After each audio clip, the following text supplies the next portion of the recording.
This is Amy Chan from CakeDecoratingSchool.com, and if you like cake decorating, you're in the right place.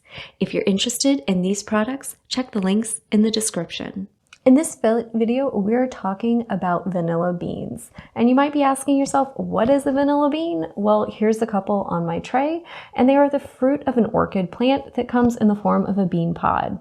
And when they're harvested, they're graded, and you're probably going to find two different grades. Grade A is listed as prime gourmet, and grade B is listed as extract. And the main difference in those is going to be the moisture content. Grade A is going to have about 30% moisture, and it's going to be great for cooking and baking, but you can also use it to make an extract. And what that amounts to is the extra moisture means that it's easier for it to transfer flavor to dishes.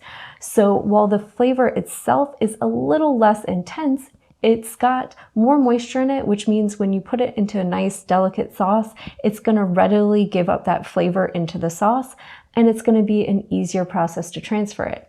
The grade B has less moisture, about 20%, making that vanilla flavor more concentrated, but harder to get at, meaning it's got to soak and be heated in alcohol typically to make a vanilla extract. So that higher concentrated flavor is going to be better for that kind of process. So when you're buying, you want to make sure you know what you're going to be doing with your vanilla beans, so you buy the correct grade.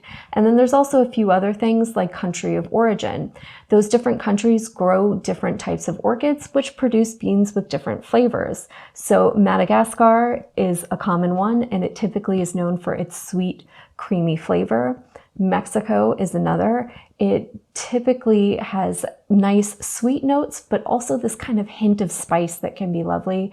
And then Tahiti is probably the third most popular, and it's known for its kind of fruity and flowery flavor. So when you're buying your beans, you want to make sure first you're buying the correct grade for whatever you're going to be using them for, and two, you're checking out that country of origin so you're getting the right flavor profile. And then the last thing you want to do is you want to make sure that you store them properly.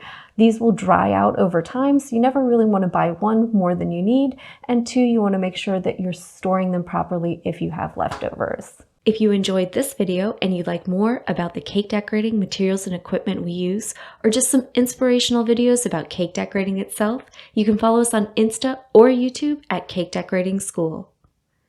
If you'd like to know more about yearly membership and what it entails, you can go to www.cakedecoratingschool.com for more information. And if you're interested in these products, you can check the links in the description.